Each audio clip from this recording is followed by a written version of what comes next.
नमस्कार दोस्तों, यामिनी ज्योतिष में आपका स्वागत है।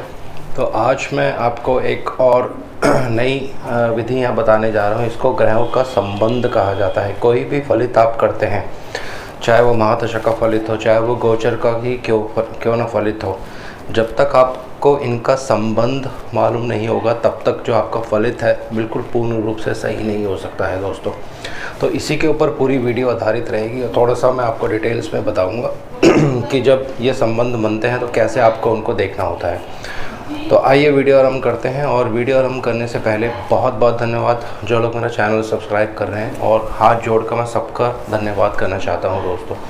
आइए वीडियो आरंभ करते हैं। देखिए, पराशरी नियम के हिसाब से 4 ग्रहों के संबंध बताए गए हैं जो कि फलित में बहुत ज़्यादा महत्वपूर्ण है। और मेरा आग्रह है सबसे, जो लोग भी इंस्टीट्यूट से कोर्स सीख रहे हैं या कहीं से भी आप कोर्स सीखते हैं, तो इन संबंधों के बारे में पूर्ण रूप से जानकारी जो है हासिल कीजिए, क्योंकि ये फलित भाग में बहुत ज़्यादा महत्वपूर्ण और जो है रोल प्ले करते हैं। तो आइए बताते हैं पहला संबंध कौन सा है। पहला संबंध होता है, एक एग्जांपल मैं आपको देता हूँ। मान लीजिए शनिदेव बुधदेव की राशि में है और बुधदेव अगर शनिदेव की राशि में आ जाते हैं, इसको राशि एक्सचेंज भी कहा जाता है। ये पहला संबंध होता है ग्रहों का।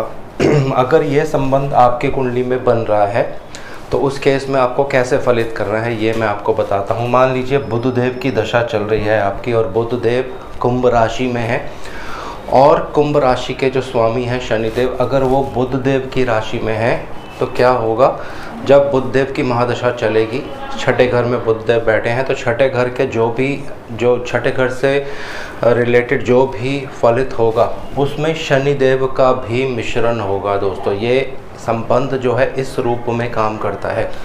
अगर हम शनिदेव की बात करें, शनिदेव की महादशा चल रही है, शनिदेव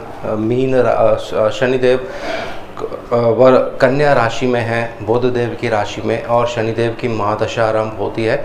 और अगर बुधदेव शनिदेव की राशि में है, जैसे मैं यहाँ पे मैंने लिखा है, तो शनिदेव की महादशा में बुधदेव के भी रिजल्ट आपको देखने को मिलेंगे दोस्तों। तो ये संबंध जो होता है बहुत गहरा रिजल्ट देता है जब आप फलित करेंगे।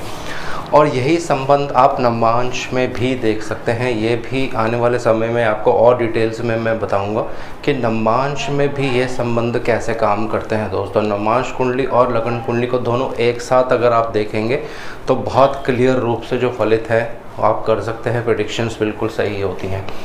अब थोड़ा सा इसको और विस्तार करता हूँ। संबंध अगर मित्रों में बनेगा, जैसे यहाँ पे 2 मित्र हैं, दोनों में संबंध बन रहा है तो अच्छा फल देगा। लेकिन अगर संबंध शत्रुओं में बनेगा तो इतना ज़्यादा अच्छा फल वो नहीं देता है। ये 2 संबंध के नियम है, ये आप याद कर लीजिए। अब इसमें एक और बहुत महत्वपूर्ण नियम है, ये बहुत ही ज़रूरी है। बहुत विस्तार से इस पे कहीं भी मैंने वीडियोज़ वगैरह नहीं देखी हैं, यूट्यूब पे मैंने 2-3 दिन में काफ़ी रिसर्च किया है।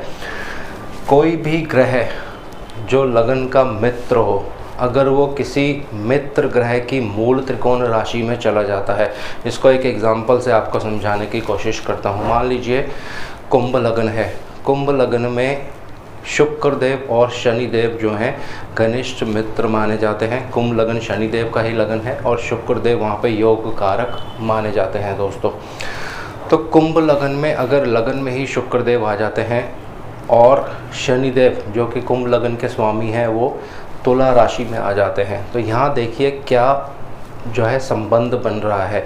संबंध जब मूल त्रिकोण राशियों में बनता है तो मित्र ग्रहों के बीच में बनता है। लगन के वो दोनों मित्र होने चाहिए। तीनों रूल अगर आप यहाँ पे एप्लीकेबल होते हैं तो उन ग्रहों की जब महादशा चलेगी या अंतर्दशा चलेगी तब बहुत अच्छा रिज़ल्ट देखने को मिलता है दोस्तों। उनमें से एक ग्रह की भी अगर महादशा चलती है, मान लीजिए जैसे मैंने आपको एग्जांपल बताया, अगर शुक्रदेव की महादशा वहाँ चल जाती है तो शनिदेव के भी वहाँ पूर्ण रूप से फल आपको देखने को मिलेंगे। वो फिर आप देख सकते हैं कि दोनों जो ग्रह हैं किस किस भाव में विराजमान हैं, उसके हिसाब से फलित में चेंजिंग होती जाएगी दोस्तों। लेकिन सबसे अच्छा संबंध यही होता है जब मूल त्रिकोण राशियों में अदला बदली हो जाती है। मैं आपके घर में, आप मेरे घर में, लेकिन दोनों मित्र हों दोस्तों। ये आपको ध्यान रखना है। इसी के थोड़ा सा रिवर्स आप उल्टा ले सकते हैं। जब दो मूल त्रिकोण राशियों में शत्रु एक्सचेंज कर लेते हैं, यानी दोनों शत्रु हों, दोनों एक दूसरे की मूल त्रिकोण राशि में आ जाते हैं, तो क्या होता है, एक दूसरे को कुछ ना कुछ प्रॉब्लम क्रिएट करने की कोशिश करते हैं। तो ये कुछ राशिरीय नियम है, ये आप याद रखिए। अब दूसरा संबंध कैसे बनता है? दूसरा संबंध बनता है दृष्टि संबंध। कोई भी ग्रह किसी भी राशि में हो सकता है, जब उसको कोई दूसरा ग्रह देखता है, मान लीजिए एग्जांपल यहाँ पे लेते हैं यहाँ पे बृहस्पति देव हैं और मान लीजिए शनि देव यहीं पे हैं, तो शनि देव जो हैं बृहस्पति देव पर दृष्टि डाल रहे हैं, तो ये बृहस्पति देव और शनि देव में एक संबंध बना देता है दोस्तों। जब फलित में आप जाएंगे, बृहस्पति देव की अगर दशा चल रही है, मान लीजिए आपको बृहस्पति 10वें घर में है यहाँ पे, तो शनि देव पूर्ण रूप से बृहस्पति देव पर अपना प्रभाव डालेंगे दोस्तों। ये जो संबंध है सबसे ज़्यादा बली माना जाता है दोस्तों। दृष्टि संबंध सबसे ज़्यादा बली है। और जब आप महादशा, अंतरदशा और प्रत्यंतर दशा के बारे में फलित करते हैं, बहुत महत्वपूर्ण ये योग निभाता है जब आप फलित में जाते हैं दोस्तों। तो दृष्टि संबंध कहीं से भी हो सकता है, किसी भी राशि में ग्रह रह सकता है, जो ग्रह उसको देखता है तो दोनों में आपस में दृष्टि संबंध हो जाता है। यहाँ पे आपको फिर फलित उसी हिसाब से कर लेना है। मित्र ग्रह दृष्टि डालेंगे तो मदद मिलती है दूसरे ग्रह को, शत्रु ग्रह दृष्टि डालेंगे तो हानि होती है उस ग्रह को, वक्री ग्रह दृष्टि डालेंगे तो उसका फलित कुछ अलग होता है। अगर कोई अस्त ग्रह दृष्टि डाल रहा है तो उसका फलित अलग होता है। अगर सूर्यदेव उत्तरायण में बैठकर दृष्टि डालेंगे किसी ग्रह पर, उसका फलित अलग होता है दोस्तों। तो ये दूसरा जो रूल हो गया कि संबंध, दूसरा संबंध जो होता है ये सबसे ज़्यादा बली संबंध है दोस्तों। अब तीसरा संबंध मैं आपको बताता हूँ। तीसरा संबंध ये है, मान लीजिए यहाँ पे शनिदेव विराजमान है, 2 नंबर राशि में शनिदेव विराजमान है और यहाँ पे शुक्रदेव विराजमान है। तो जिसके घर में मैं जाकर विराजमान हूँ, अगर उसके स्वामी मेरे पे दृष्टि डाल देते हैं तो ये भी एक तरह से संबंध बन जाता है दोस्तों। ये संबंध इतना ज़्यादा बली नहीं होता है, लेकिन अगर 2 मित्र ग्रहों के बीच में ये संबंध बन जाता है तो कुछ अच्छा रिज़ल्ट देखने को मिलता है, लेकिन इतना ज़्यादा बली नहीं है दोस्तों ये। अब इसमें बात करते हैं चौथा संबंध क्या होता है। चौथा संबंध होता है जब 2 ग्रह, मान लीजिए यहाँ पे बुध देव और मंगल देव, 2 ग्रह जब एक ही राशि में आकर बैठ जाते हैं तो ये ग्रह युति संबंध बन जाता है, जो बिल्कुल भी इतना ज़्यादा बली नहीं होता है। यहाँ पर अक्सर ऐसा देखा जाता है कि इन 2 ग्रहों के बीच में हमेशा युद्ध की स्थिति हो जाएगी। जितना ये डिग्रीज़ के पास आते जाएंगे, दोनों में युद्ध स्थिति हो जाएगी। फिर युद्ध में कौन विजयी होता है? जिसकी रश्मियाँ ज़्यादा होती हैं या जिसका प्रकाश ज़्यादा होता है। ये सब आपको कैलकुलेट करने की ज़रूरत नहीं है, क्योंकि सॉफ्टवेयर्स में ये दिया रहता है कि ग्रह युद्ध में कौन सा ग्रह बली हो रहा है।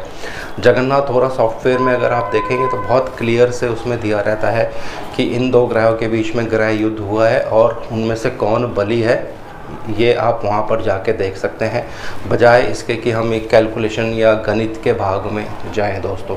तो जिसकी रश्मियाँ ज़्यादा होंगी, जिसका प्रकाश ज़्यादा होगा, वो विजयी होता है।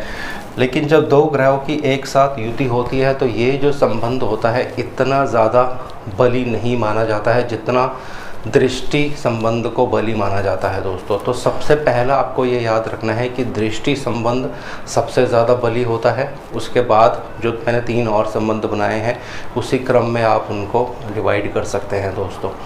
तो ये जब आप फलित करेंगे, किसी भी तरह की कुंडली आप देखेंगे तो वहाँ पे इन 4 संबंधों को आप ज़रूर याद रखिए। ये संबंध नवमांश में भी बहुत काम आते हैं दोस्तों।